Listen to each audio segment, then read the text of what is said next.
안녕하세요. 고경란 전도사입니다. 날마다 말씀과 함께 오늘의 본문은 창세기 44장에서 46장입니다.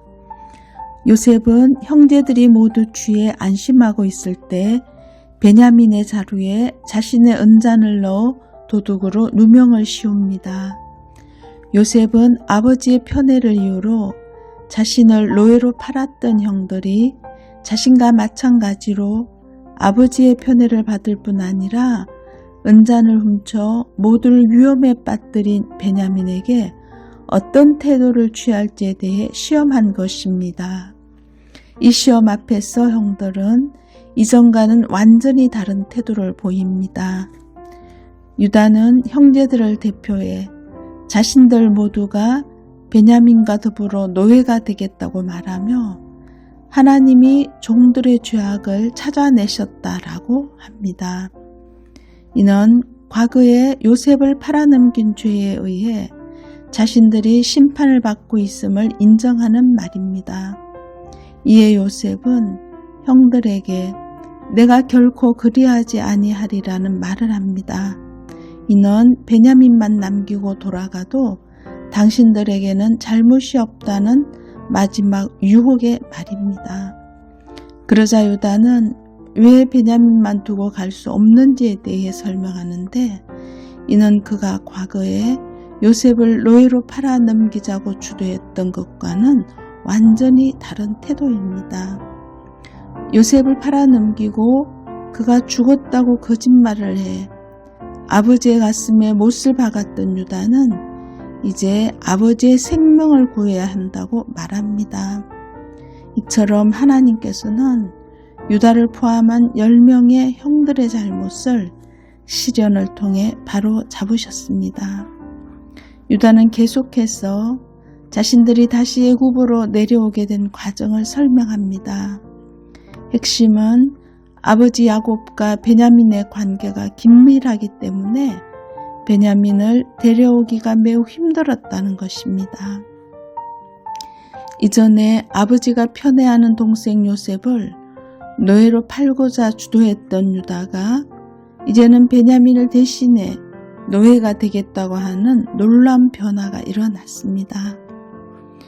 아버지의 편애했던 문제까지 용납하고 아버지가 편애하는 아들을 지키기 위해 대신 노예가 되겠다는 유다의 말로 인해 요셉은 더 이상 형제들을 시험할 이유가 없어졌습니다. 유다가 장남 르우벤 대신 메시아의 계보를 잇게 된 이유를 이 대목에서 알 수 있습니다. 유다의 간곡한 청을 듣던 요셉이 정을 억제하지 못해 대성통곡하면서 자기가 바로 그 동생 요셉임을 밝힙니다. 그리고는 두려워하는 형들에게 하나님께서 생명을 구원하시기 위해 자신을 이곳에 먼저 보내셨다는 놀라운 신앙 고백을 합니다. 하나님의 절대 주권을 믿었던 요셉, 그의 오늘은 이 믿음 때문에 가능했던 것입니다. 요셉은 바로의 명령을 따라 형제들에게 후한 물품을 주며 그 가족이 있는 가나안 땅으로 보냅니다. 야곱이 아들들의 말을 듣고 어디중돌하다가 다시 기운이 소생하는 모습은 이 가정의 문제가 회복됐음을 상징적으로 보여줍니다. 지금까지 야곱은 집으로 돌아온 아들들의 말을 들을 때마다 슬퍼하며 서울로 내려갈 것이라고 했지만 이제는 내가 죽기 전에 가서 그를 부리라고 말합니다. 하나님께서는 요셉이 노예로 팔려간 그 시점부터 22년의 세월 동안 요셉과 함께 하시고 모든 상황을 주관해 가심으로써 결국 야곱으로 하여금 베냐민을 내려놓게 하십니다. 브엘세바는 과거 아브라함과 이삭이 하나님의 이름을 불렀던 곳입니다. 이제 야곱은 가나안을 떠나기 직전에 브엘세바에서 희생제사를 드립니다. 사실 애굽이라는 곳은 언약의 자손들에게 썩 내키는 장소가 아닙니다.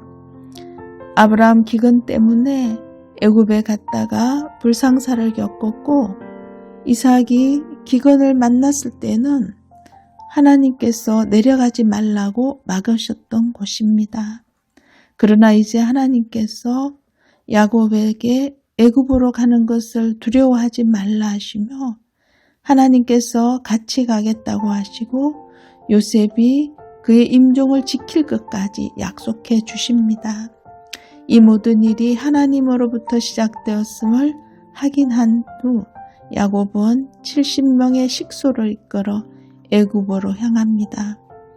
애굽은 그 선조 때는 피해야 할 곳이었지만 야곱에게는 들어가 번성해야 할 땅이었습니다. 내가 처한 상황이나 환경도 분명 변화될 수 있습니다. 그러나 중요한 것은 하나님의 함께 하심입니다. 야곱은 애굽 땅 고센에서 요셉과 극적인 부자 상봉의 감격을 누립니다. 야곱은 지금 죽어도 조카도다 라는 말을 통해 자신의 모든 소원이 이루어졌음을 고백합니다. 이는 이제 그 집안의 주도권을 아들들에게 넘긴다는 의미도 됩니다. 아버지와의 만남이 끝나자 요셉은 리더십을 발휘해 앞으로 가족이 거주할 곳과 바로에게 어떻게 말할지를 자세히 가르칩니다. 하나님께서는 요셉을 통해 그 가족이 기근을 피할 수 있도록 하시는 한편 애굽의 문화에 동화되지 않도록 거주지를 구별해 훗날까지 민족 정체성을 유지하게 하십니다. 비록 약속의 땅인 가나안을 떠났지만 고센 땅은 오히려 하나님이 백성으로서 정체성을 지키기에 매우 좋은 모판이 되었습니다. 우리도 이들처럼 세상 속에 있지만 세상에 속하지 않은 사람으로 살아가는 시온서교회의 성도님들 되시길 축복합니다. 기도하겠습니다. 하나님 아버지, 요셉처럼 어떤 상황에서든지 하나님과 동행하는 삶이 되게 하시고 세상과 구별된 자로서 그리스도인의 특징을 드러내게 하셔서 세상 안에 있으나 세상에 속하지 않은 자로 날마다 거룩하게 살아가도록 도와주옵소서. 예수님의 이름으로 기도드립니다. 아멘.